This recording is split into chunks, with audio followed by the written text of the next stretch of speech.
In continuing coverage, we have new video today of the man accused of murdering a married couple at Devil's Den State Park in July. He appeared in court this morning in Washington County. Investigators say Andrew McGann killed Kristen and Clinton Brink. The couple had been at Devil's Den with two of their daughters who managed to escape and alert authorities.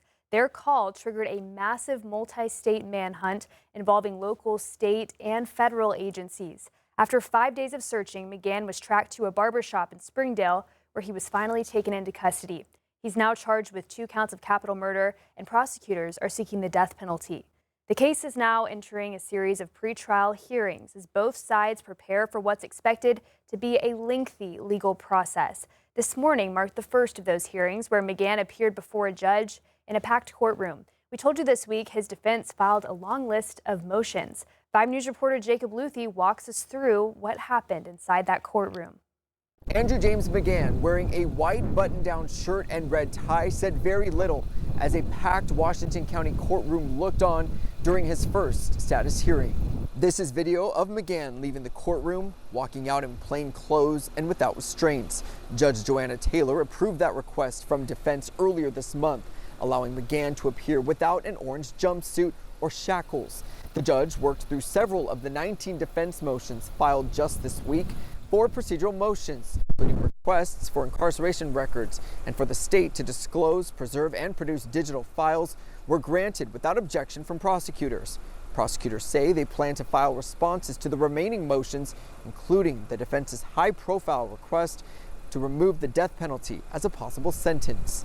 Again, McGann is facing 2 counts of capital murder. The prosecution says they are still seeking the death penalty. The judge had asked both sides to come up with dates for next spring for hearings on the remaining pretrial motions. The next court date is set for January 15th. In Fayetteville, covering news where you live, Jacob Luthi, 5 News.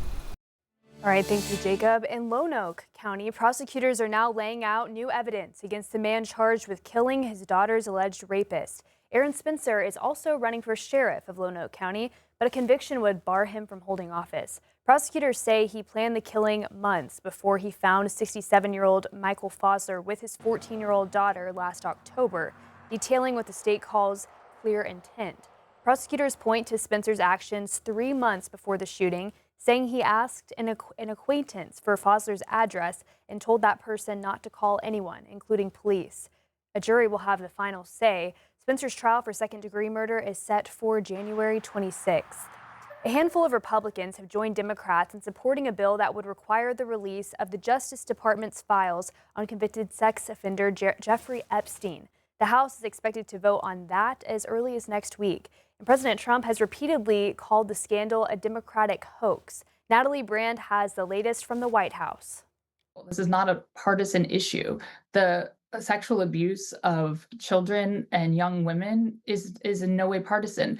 Annie Farmer, who says she was abused by Jeffrey Epstein when she was 16, told CBS News why she wants the Justice Department to release all of its files on the case. This trickle of information is really difficult, right?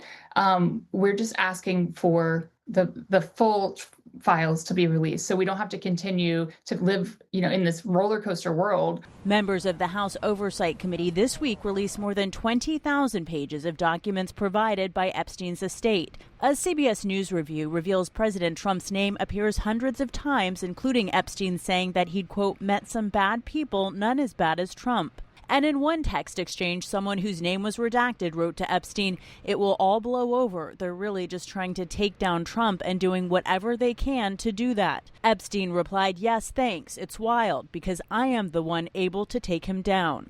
President Trump, who has denied any wrongdoing, again this morning called it a hoax pushed by Democrats and criticized some Republicans for falling into their clutches. I've talked to many of the women, and the women themselves have said that Donald Trump did nothing wrong.